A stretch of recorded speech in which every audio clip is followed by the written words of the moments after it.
अहमदाबादमध्ये ही जी भीषण विमान दुर्घटना झाली त्यात चमत्कारिकरित्या एका माणसाचा जीव वाचलाय। आगीत होरपळलेल्या तब्बल 242 प्रवाशांपैकी एक प्रवासी वाचलाय। पोलिसांना विमानातील सीट क्रमांक 11A वर ही जिवंत व्यक्ती सापडली अशी माहिती ANI वृत्त संस्थेने दिली आहे। रमेश विश्वास कुमार असे या बचावलेल्या व्यक्तीचं नाव आहे।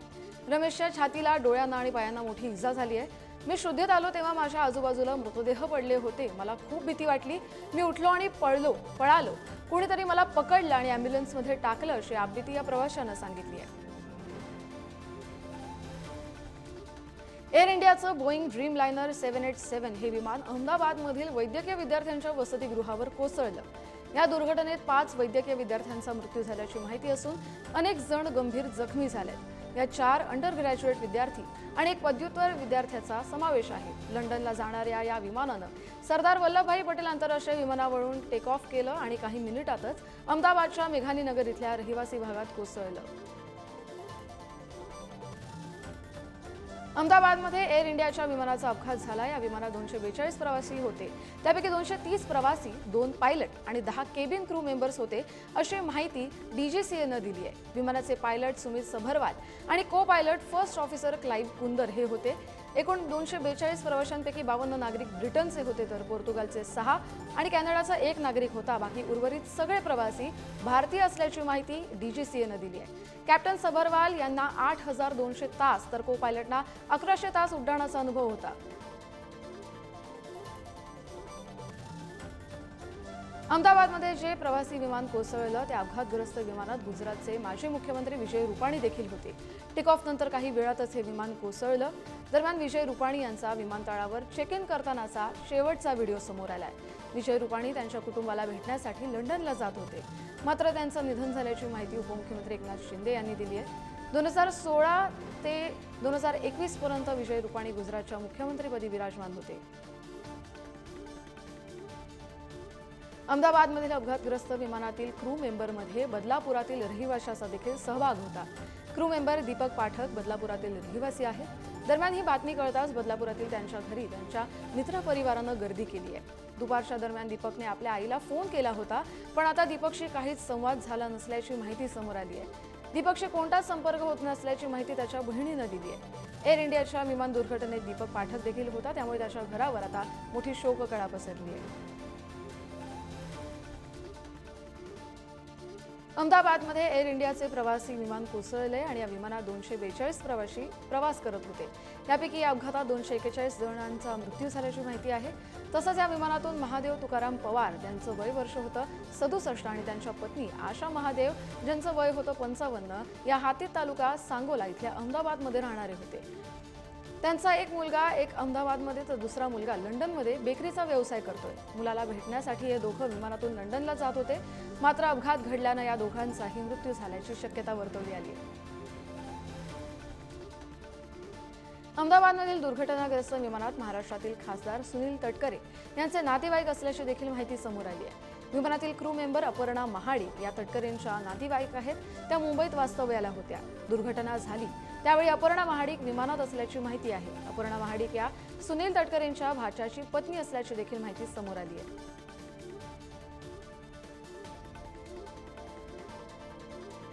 अहमदाबादमधल्या याच विमानाचा एक व्हिडिओ एका प्रवाशानं विमान दुर्घटनेच्या आधी पोस्ट केल्याचं समोर आलंय। विमानातील AC, स्क्रीन टच TV बंद असल्याचं या प्रवाशानं पोस्टमध्ये म्हटलंय। दिल्ली ते अहमदाबाद विमानातून प्रवास केल्याचा दावा या तरुणानं केलाय। यानंतर हेच विमान अहमदाबादवरून लंडनसाठी उड्डाण घेत होतं असं देखील तो या व्हिडिओत म्हणतोय। त्यामुळे उड्डाणाआधीच प्रवाशांनी विमानातील काही गोष्टी बंद असल्याची तक्रार केल्याचं देखील आता या व्हिडिओतून समोर आलंय। Nothing, not even the light is working. भारतात फिरण्यासाठी आलेलं लंडनमधलं जेमी मिक आणि फियोंगल ग्रीनलॉ मिक यांचा हा भारताचा प्रवास शेवटचा ठरलाय। अहमदाबादहून लंडनला जाण्याआधी या दोघांनी सोशल मीडियावर व्हिडिओ पोस्ट केला होता। विमानात चढण्यापूर्वी गुड बाय इंडिया असं म्हणून त्यांनी हा व्हिडिओ पोस्ट केला, जो त्यांचा शेवटचा व्हिडिओ ठरला। आम्ही विमानतळावर आहोत, बोर्डिंगसाठी तयार आहोत। भारतातल्या काही माइंड ब्लोइंग क्षणांचा आम्ही लवकरच ब्लॉग बनवणार आहोत। आजचा आमचा भारतातला शेवटचा दिवस आहे, गुड बाय इंडिया अशा संभाषणाचा या दोघांचा व्हिडिओ आता सोशल माध्यमांवर व्हायरल झाला आहे। अहमदाबादच्या मेघानी नगर इथल्या परिसरात एअर इंडियाचं बोईंग 787 हे विमान कोसळलं. विमान कोसळताच परिसरात प्रचंड मोठी आग लागली. या आगीमुळे परिसरातील इमारती अक्षरशः जळून खाक झाल्यात.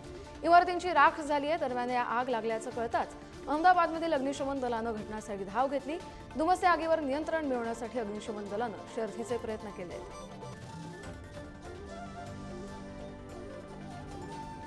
अहमदाबादमधील एअर इंडियाच्या विमान अपघातानंतर नागरिकांचे डीएनए नमुने घेण्याच्या प्रक्रियेला आता सुरुवात झाली आहे.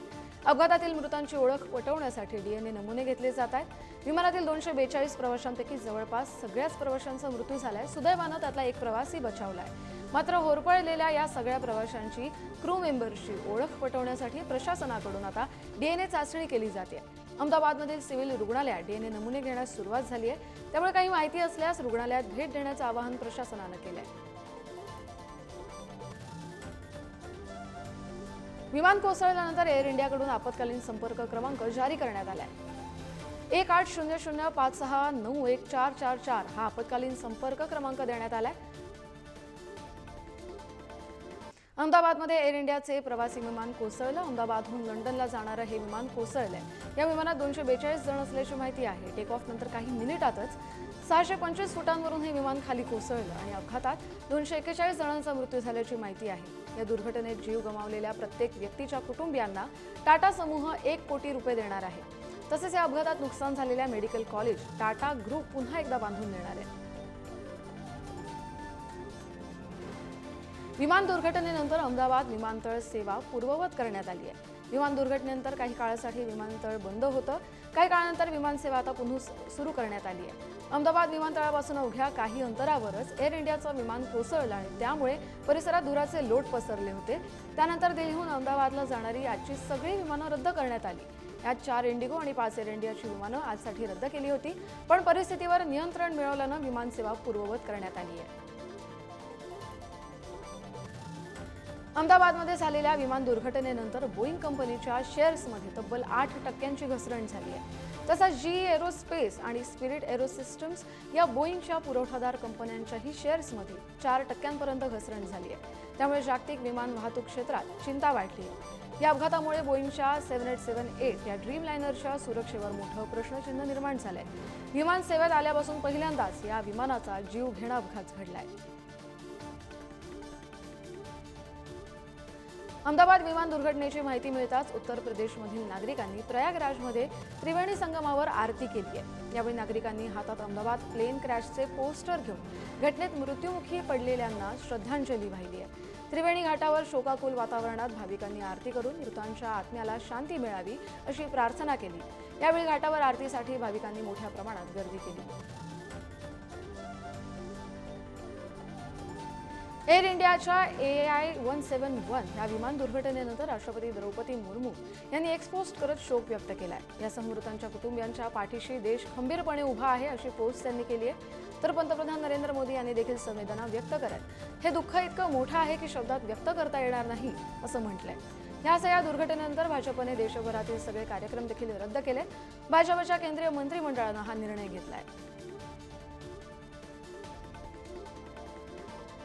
विमान दुर्घटनेनंतर एअर इंडियानं सोशल मीडियावरील प्रोफाईल ब्लॅक केली आहे. कोझिकोड विमान अपघातात मृत्युमुखी पडलेल्यांच्या कुटुंबियांप्रती शोक व्यक्त करण्यासाठी सोशल मीडियावर एअर इंडियाचा लोगो काळा करण्यात आलाय. पारंपरिकपणे एअर इंडियाच्या लोगोमध्ये लाल रंग हा प्रमुख रंग म्हणून वापरला जातो. अहमदाबादमध्ये एअर इंडियाचं लंडनला जाणारं प्रवासी विमान कोसळलं, ज्यात शेकडो नागरिकांना आपला जीव गमवावा लागला. त्यामुळेच एअर इंडियानं सोशल मीडियावरील प्रोफाईल ब्लॅक करून त्यांना श्रद्धांजली वाहिली आहे. अहमदाबादमध्ये एअर इंडियाचे प्रवासी विमान कोसळले. अहमदाबादहून लंडनला जाणारं हे विमान होतं. विमानात 241 जणांचा मृत्यू झाल्याची माहिती आहे. दरम्यान भूपेंद्र पटेल यांनी ट्विट करत अहमदाबादमध्ये एअर इंडियाचं प्रवासी विमान कोसळल्याच्या दुर्घटनेमुळे मला खूप दुःख झालंय. या घटनेनंतर मी तात्काळ मदत आणि बचाव कार्य सुरू करण्याचे तसंच जखमी प्रवाशांना त्वरित उपचार देण्यासाठी युद्धपातळीवर व्यवस्था करण्याचे निर्देश अधिकाऱ्यांना दिलेत असं ट्विट करत म्हटलंय. अहमदाबादमधील विमान दुर्घटनेबाबत उपमुख्यमंत्री एकनाथ शिंदे यांनी देखील पोस्ट केली आहे. विमान अपघात अतिशय धक्कादायक आहे. या दुर्घटनेत मृत्युमुखी पडलेल्यांना त्यांनी श्रद्धांजली अर्पण केली आहे. दुर्घटनेतील जखमी लवकरात लवकर बरे व्हावेत अशी मी ईश्वर चरणी प्रार्थना करतो अशी पोस्ट एकनाथ शिंदे यांनी केली आहे. गुजरात प्रशासनाकडून बचाव कार्य सुरू आहे. देशभरातून या घटनेवर हळहळ देखील व्यक्त केली जात असल्याचं एकनाथ शिंदे यांनी म्हटलंय. अहमदाबादमधील विमान दुर्घटना दुर्दैवी आहे. या दुर्घटनांमुळे संपूर्ण देश दुःखात आहे, अशी एक्सपोस्ट अजित पवार यांनी केली आहे. गुजरात पोलीस, अग्निशमन दल, रुग्णवाहिका सेवा, वैद्यकीय पथकांनी, सुरक्षा दलांनी घटनास्थळी पोहोचून बचाव आणि मदत कार्य तातडीनं राबवलं. परंतु झालेली जीवितहानी खूप मोठी असून ती भरून काढता येणार नाही. अपघाताचं निश्चित कारण अद्याप कळलं नसलं तरी चौकशीअंती ते स्पष्ट होईल. परंतु अशा घटनांची पुनरावृत्ती टाळण्यासाठी पावलं उचलण्याची गरज आहे, असं देखील मत अजित पवार यांनी मांडलंय. गुजरातच्या अहमदाबाद इथे एअर इंडियाचं प्रवासी विमान कोसळल्याची घटना मन हिलावून टाकणारी आहे, अशी एक्सपोस्ट शरद पवार यांनी केली आहे. या दुर्घटनेत मोठी जीवितहानी झाली आहे. अपघातग्रस्त जखमी प्रवाशांवर उपचार करणाऱ्या आणि घटनास्थळी मदत कार्यासाठी काम करणाऱ्या यंत्रणांना बळ मिळो आणि जखमींच्या प्रकृतीत लवकरात लवकर सुधारणा हो, ही ईश्वर चरणी प्रार्थना, अशी एक्सपोस्ट शरद पवार यांनी केली आहे. काँग्रेस अध्यक्ष मल्लिकार्जुन खरगे यांनी देखील बुधवारी मोदी सरकारवर जोरदार हल्ला चढवलाय. केंद्रातील नरेंद्र मोदी यांच्या नेतृत्वाखालील एनडीए सरकारच्या 11 वर्षांच्या कार्यकाळात 33 गंभीर चुका झाल्याचा आरोप त्यांनी केलाय. मी 55 वर्ष सत्तेत आणि 65 वर्ष राजकारणात आहे, पण इतक्या चुका करणारा आणि इतकं खोटं बोलणारा पंतप्रधान मी कधीच पाहिला नाही, असं खरगे यांनी म्हटलंय. नोटबंदी, रोजगार निर्मिती आणि एमएसपी यासारख्या मुद्द्यांवर सरकारने जनतेची दिशाभूल केल्याचं तर केंद्रीय एजन्सींचा गैरवापर करून विरोधकांना लक्ष्य केलं जात असल्याचा आरोप देखील मल्लिकार्जुन खरगे यांनी केला आहे. केरळ उच्च न्यायालयाने काँग्रेस नेत्या प्रियंका गांधी वाड्रा यांना नोटीस बजावली आहे. ही नोटीस वायनाड लोकसभा मतदारसंघाच्या पोटनिवडणुकीत त्यांच्या विजयाला आव्हान देणाऱ्या याचिकेच्या संदर्भात आहे. न्यायालयाने या याचिकेवर त्यांचं उत्तर मागवलंय. ही याचिका भाजप नेत्या नव्या हरिदास यांनी दाखल केली आहे. त्यांनी वायनाड मतदारसंघातून प्रियंका गांधींच्या विरोधात निवडणूक लढवली होती. प्रियंका गांधींनी त्यांच्या उमेदवारी अर्जामध्ये स्वतःची आणि त्यांच्या कुटुंबियांची संपत्ती योग्यरित्या जाहीर केली नाही, असा आरोप हरिदास यांनी या याचिकेत केला आहे. हैदराबादमध्ये विविध भागांना सकाळपासून मुसळधार पावसानं अक्षरशः झोडपून काढलंय. या पावसामुळे अनेक सखल भागांमध्ये पाणी साचलं असून जनजीवन विस्कळीत झालंय. विशेषतः संतोष नगर आणि चंपापेठ परिसरात पावसाचं पाणी मोठ्या प्रमाणात साचलंय. रस्त्यांवर गुडघाभर पाणी साचल्यानं वाहतुकीवर देखील मोठा परिणाम झालाय. अनेक ठिकाणी वाहनं पाण्यात अडकली आहेत. त्यामुळे नागरिकांना कामावर जाण्यासाठी आणि दैनंदिन व्यवहारांसाठी मोठ्या अडचणींचा सामना करावा लागला. वायव्य आणि मध्य भारतात सध्या तीव्र उष्णतेची लाट सुरू असून पुढील 3 दिवस तापमान 45 अंश सेल्सिअसच्या आसपास राहण्याचा अंदाज भारतीय हवामान विभागानं वर्तवलाय. आयएमडीने या भागांसाठी रेड आणि ऑरेंज अलर्ट जारी करत नागरिकांना उष्णतेपासून बचाव करण्याचं आवाहन केलंय. पंजाबमधील भटिंडा इथे 47.6 तर गंगानगरमध्ये 47.4 अंश सेल्सिअस तापमानाची नोंद झाली आहे. दिल्लीसह अनेक ठिकाणी पारा 46 अंशांच्या पुढे गेलाय. दिल्ली उष्णतेच्या बाबतीत सर्वाधिक असुरक्षित असून राजस्थान, पंजाब, हरियाणा आणि मध्य प्रदेशात देखील उष्माघाताचा धोका वर्तवण्यात आलाय. 27 जून रोजी अहमदाबादमध्ये निघणाऱ्या जगन्नाथ रथयात्रेत गर्दीच्या व्यवस्थापनासाठी गुजरात पोलीस कृत्रिम बुद्धिमत्ता अर्थात एआयचा वापर करणार आहे. बंगळुरूमधील चेंगराचेंगरीच्या घटनेनंतर ही अतिरिक्त खबरदारी घेतली जाते.